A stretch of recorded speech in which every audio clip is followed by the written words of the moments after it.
ஆச்சி மசாலா. எந்த சமையலும் ருசி தேடும் ரகசியம். 20 ரூபாய். ஹாலிடேஸ்னாலே அது நம்ம GT Holidays தான். GT Holidays, South India's #1 travel brand. You know you are special when you're with GT Holidays. தொகுதி மறுவரையறை, டீலிமிட்டேஷன் அப்படிங்கிற பேரில் எக்காரணம் கொண்டும் நம்முடைய தமிழ்நாடு பாதிக்கப்படக்கூடாது என்பதுதான் எங்களுடைய உறுதியான நிலைப்பாடு. அது மட்டும் இல்லை, தற்போதைய மக்கள் தொகை கணக்கெடுப்பு அடிப்படையில் புதுசாக டீலிமிட்டேஷன் கொண்டு வந்தால் அது எவ்வளவு பெரிய ஆபத்தாக அமையும் அப்படிங்கிறத இந்தியாவுக்கே முதலாக சொன்ன இயக்கம் எங்களுடைய திராவிட முன்னேற்ற கழகம், எங்களுடைய தலைவர் அவர்கள்தான். இந்த விஷயத்தில் எங்களுடைய கழக அரசு எடுத்த பல்வேறு நடவடிக்கைகளை இங்கே பேசிய அமைச்சர் பெருமக்கள் உட்பட பல்வேறும் இங்கே பதிய வச்சிருக்கிறாங்க. இருந்தாலும் நான் சில நடவடிக்கைகளை இங்கே பதிய வைக்க விரும்புகின்றேன். டீலிமிட்டேஷன் சொல்லி தமிழ்நாட்டுடைய எம்பிக்கள் சீட் எண்ணிக்கையை குறைக்க அனுமதிக்க மாட்டோம்.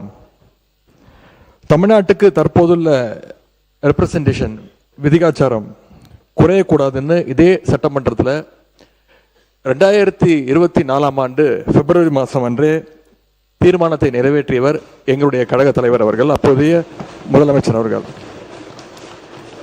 பிறகு சென்ற ஆண்டு பிப்ரவரி 2 இது தொடர்பாக ஒரு அமைச்சரவை கூட்டத்தையும் கூட்டி எங்களுடைய முதலமைச்சர், எங்களுடைய தலைவர் அவர்கள் அப்பொழுது நடத்தினார்கள். அந்த கூட்டத்தினுடைய முடிவின் எடுக்கப்பட்ட அடிப்படையில் சென்ற ஆண்டு மார்ச் மாதம் 5 எங்கள் தலைவர் தலைமையில் ஒரு அனைத்து கட்சி கூட்டமும் கூட்டப்பட்டது. அந்த கூட்டத்தில் இங்கே இருக்கக்கூடிய மாண்புமிகு நீர்வளத்துறை அமைச்சர் அவர்கள் அவங்களுடைய இயக்கத்தின் சார்பாக கலந்து கொண்டு அவருடைய கருத்துக்களை அங்கே பதிய வைச்சிருக்கிறார். அதன் பிறகு மார்ச் 7 டீலிமிட்டேஷன் எக்ஸசைஸின் அதனுடைய ஆபத்தை விலக்கி தென் மாநிலங்கள் உள்பட 7 மாநில முதலமைச்சர்களுக்கும் அந்தந்த மாநிலங்களைச் சேர்ந்த முக்கியமான அரசியல் கட்சி தலைவர்கள் அனைவருக்கும் எங்களுடைய தலைவர் அப்பொழுதைய தமிழ்நாடு முதலமைச்சர் அவர்கள் ஒரு விளக்கமாக ஒரு கடிதத்தையும் எழுதியிருந்தார். பின்பு மார்ச் 22 ஃபேர் டீலிமிட்டேஷன் என்ற தலைப்பில் 5 மாநில முதலமைச்சர்கள் மற்றும் இந்தியாவுடைய மிக முக்கியமான 10க்கும் அதிகமான கட்சிகளை சேர்ந்த முக்கிய தலைவர்களை கொண்டு ஒரு ஜாயிண்ட் ஆக்ஷன் கமிட்டி கூட்டத்தை எங்களுடைய தலைவர் அவர்கள் சென்னையிலே நடத்தினார்கள்.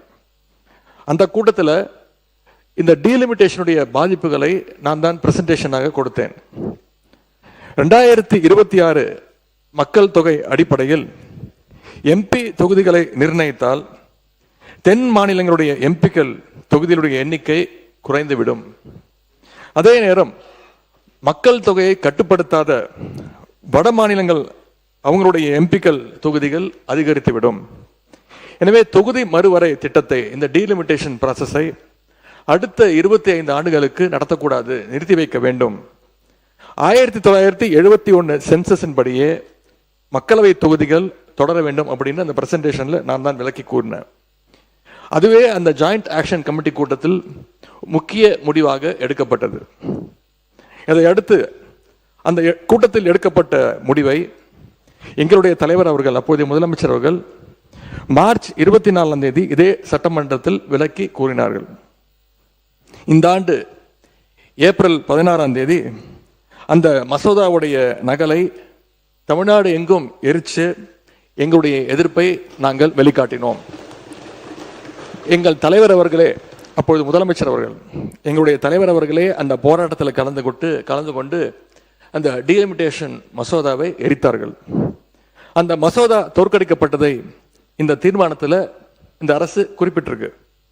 அந்த மசோதாவுக்கு நாங்கள் திராவிட முன்னேற்ற கழகம் காட்டிய எதிர்ப்பு தான் அந்த மசோதா பாராளுமன்றத்தில் தோற்கடிக்கப்பட்டதற்கான காரணம். இந்த சூழலில் டீலிமிட்டேஷன் சட்ட திருத்தத்துக்கான மசோதாவை ஒன்றிய அரசு மீண்டும் கொண்டு வரக்கூடும் என்று எதிர்பார்க்கப்படுகின்றது. இதில் முக்கியமான விஷயம் என்ன அப்படின்னா, 1971 2026 வரை ஃப்ரீஸ் செய்யப்பட்டு இருக்கக்கூடிய அந்த டீலிமிட்டேஷன் எக்ஸசைஸை மேலும் 25 ஆண்டுகளுக்கு நீட்டிக்க வேண்டும். அதற்கான புதிய சட்ட திருத்தம் இந்த ஆண்டு வரலன்னா 2027 மக்கள் தொகை அடிப்படையில் எம்பிக்கள் தொகுதிகள் நிர்ணயம் செய்யப்படுவதற்கான வாய்ப்பு ஏற்பட்டுவிடும். அப்படி செய்யறதுக்கான அதிகாரத்தை அரசியல் அமைப்பு வழங்கியிருக்குன்னு சட்ட வல்லுநர்கள் தொடர்ந்து கூறி வருகிறார்கள். திராவிட முன்னேற்ற கழகத்தை பொறுத்த வரைக்கும் 33% மகளிர் இடஒதுக்கீட்டை நாங்கள் முழுமையாக ஆதரிக்கின்றோம், வரவேற்கின்றோம். ஒருவேளை மகளிர் இடஒதுக்கீடு மசோதாவுக்காக டீலிமிட்டேஷன் எக்ஸசைஸ் செய்யப்பட்டா 1971 மக்கள் தொகை அடிப்படையிலேயே செய்ய வேண்டும். அதுல ஏதாவது மாற்றம் வந்தா நாடாளுமன்றத்தில் தமிழ்நாட்டு எம்பிக்களுடைய விதிகாச்சாரம், நம்மளுடைய ரெப்ரசன்டேஷன் இப்ப இருக்கக்கூடிய 7.18% குறைக்க அனுமதிக்க கூடாதுன்னு மீண்டும் வலியுறுத்தி சொல்லி அரசு கொண்டு வந்திருக்கக்கூடிய இந்த தீர்மானத்தை நாங்கள் வரவேற்கின்றோம். நக்கீரன் டிவிக்கு சப்ஸ்கிரைப் செய்யுங்கள். உங்கள் ஆதரவே எங்கள் பலம். ஆசிரியர்களுக்கு நண்பனாகவும் மாணவர்களுக்கு ஆசானாகவும் திகழும் தேர்வு வழிகாட்டி. ஒவ்வொரு பாடத்திற்கும் அனுபவமிக்க ஆசிரியர்களின் துல்லியமான தெளிவான விடைகள். CNC இருக்கு, தேர்வு பயம் எதற்கு? இது தீரன் பப்ளிஷிங் ஹவுஸ் விற்பனை வெளியீடு.